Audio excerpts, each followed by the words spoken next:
Alrighty guys, so today I'm going to show you how I create highlights using Photoshop. Now this was a question that was asked to me by Stephen R. And he asked, how do you create the highlights in your portraits? I can tell that they're not done with artificial light, so how do you do that?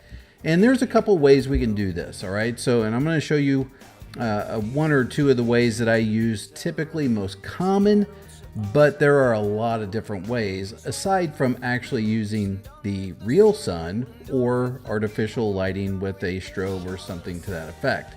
The reason I don't use strobes, or a lot of times I don't use even the real sun to create these casting highlights, is because I light everything flat. I use so many images in my composites that it's almost impossible for me to rely on a consistent lighting source to light every single piece of the puzzle here. So for instance, you know, Mount Rushmore, you'd have to be there at an exact time of day, as well as their house at the exact time of day. And because they are facing different directions, it makes it virtually impossible to be able to do that. And then you add into the fact that each of the characters and many of the motorcycles were photographed back here in Dallas versus up in South Dakota.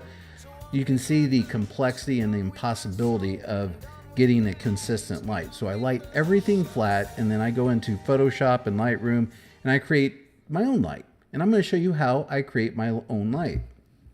So before we get started, go to my Facebook page, like me on Facebook at Photillustrator, or follow me or whatever it is. Follow me on Instagram at Photillustrator, and definitely go over to my website, check out some of the goodies that I have over there, and sign up for the newsletter, whatever, and follow me that way. So let's get into this, because this is the good stuff. I like this stuff right here. All right, so this is the starting image, or actually I should say the finishing image that we came up with for this family in their portrait. Take that off, and this is what I went into. My computer's a little bit slow today, but this is what I went into back in the Lightroom with. You take away the coloring, and then we get that kind of effect. And we're going to specifically work on Tim and Cheryl today. Now, each of them pose a little bit different things going on. Tim, being that we have Tim and the car that were photographed together. So we have the car sun highlights, which we'll see right here around the front wheel. We have sun highlights. And then we have the car highlights there. So we take all those off, and you can see how Tim and his Roadster here are starting to look a little flat. Now let's go into Cheryl, and we'll do the same thing, because you'll really see it over here with this car. So we have the highlights here coming in through the window. The sun's up here shining in, and we have the highlights along the edge here of her as well. So let's go in here and turn off highlights, and then we are going to turn off more highlights. All right, so you can see how this gets really kind of just gray and, I don't know, kind of nasty. I don't like it at all. Doesn't create any kind of mood for me. So we're going to go in here and we're going to start actually adding some highlights. So you're going to add a new layer here. And I do this a couple of different ways. When I'm working with people, traditionally I use a blend mode on the layer of a color dodge. So we'll make this one color dodge, and I'm just going to title it color dodge so I don't forget which layer is which. And then for other kind of metal and other kind of elements, I'll use an overlay blend mode. All right, so we're going to use the color dodge right now. So we're going to select our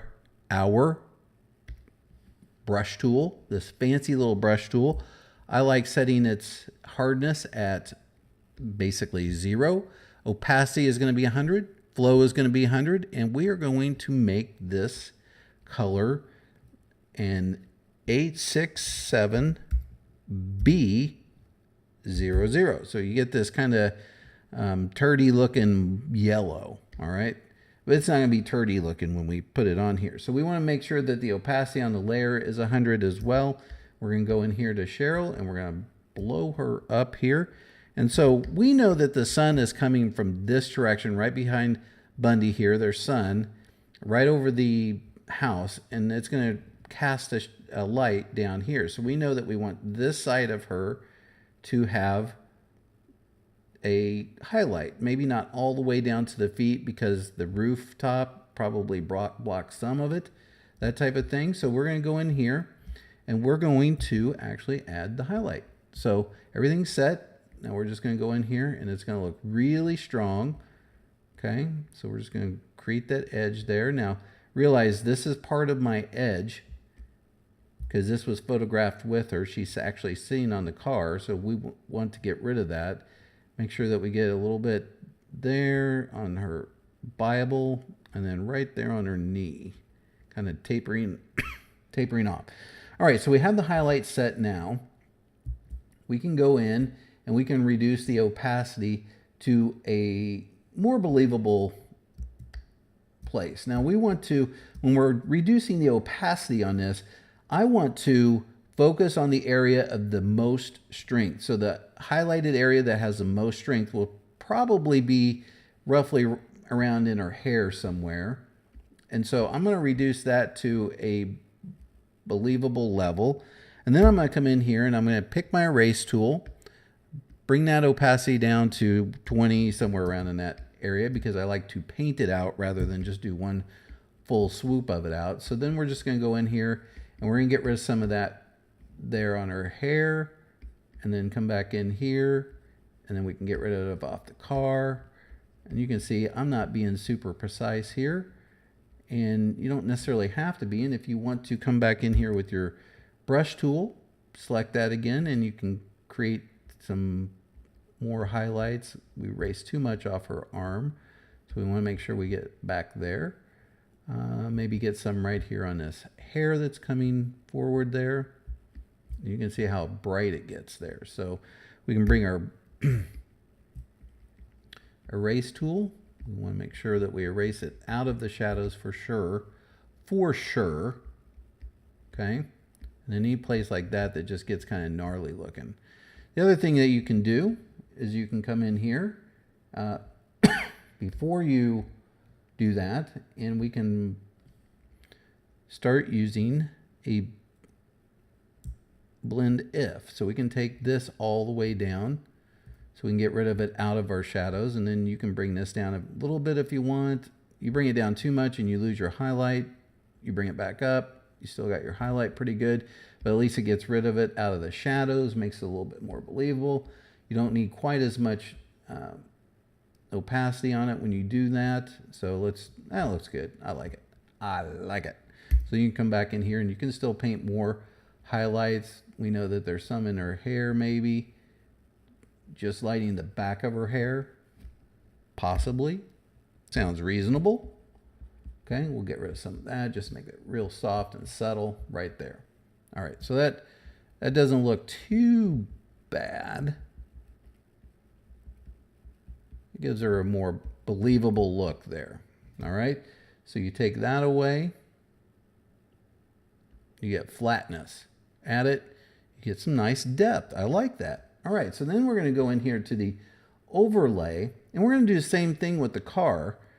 In here, select our brush tool, and we want to select the areas that need highlight. Like right up here probably could use some highlight. So just brush that on and very subtly. And then we can come down in here, brush that in, and brush that in. Kind of cool. That's about it. I mean, you're not going to get a whole lot there. And so then you're just going to bring that opacity down. Kind of like that. Good. And then again, I like doing the blend if. Make sure you move this so you can see what the heck you're doing. You're going to grab the left side, the dark, bring it over.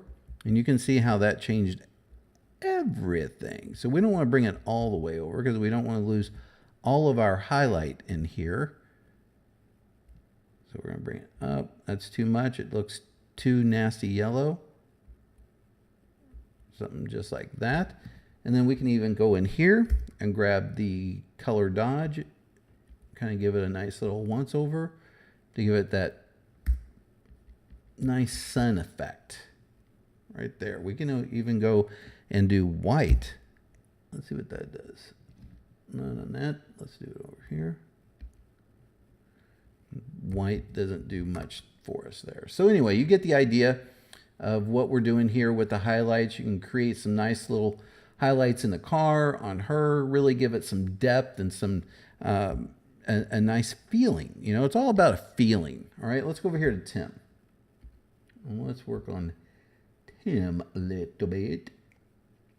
All right, so Tim has some car highlights. We had that on as overlay. So with the car, it's a little bit different here. So let's go to overlay. And this isn't really necessarily part of this tutorial.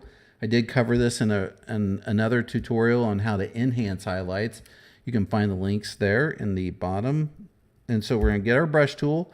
We want to make sure this one is white because we're going to enhance these highlights here on Tim's hot rod. Maybe create a more of a straight line. All right. You can do that by clicking here, holding shift, and then clicking here. Now create a nice straight line. All right. And we see that we have some other kind of highlights here in this area. We have a bunch. We can do it right around there. Jeez. I have a dog, and I think she's not feeling good, and she just farted. Oh my gosh. Woo. That's a lethal one right there. All right, so we have all our highlights there. We're going to put this into an overlay mode, and you can already see some really cool stuff happening. We're going to take our blend if here, and we're going to bring that down. And, you know, just bring it down increment by increment. See what you like. You know, that's kind of looking pretty cool right there. Pretty gnarly right there. That's pretty cool right there. All right, so you get the idea. And then we got just a little bit right there.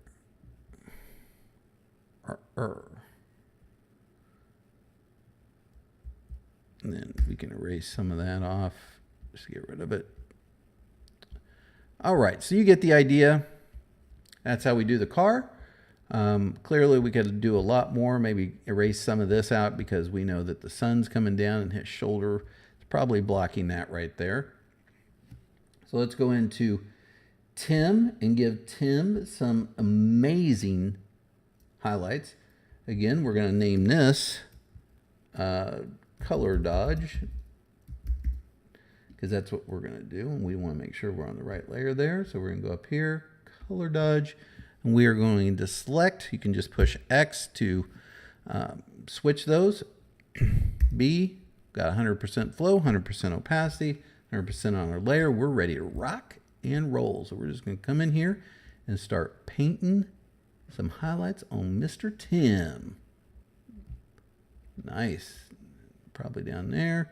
That's looking pretty good right there. We don't want to do too much because we know also this shoulder or this arm here is going to block some of his the highlights off of his body there. The bike obviously will block some of those highlights off of there.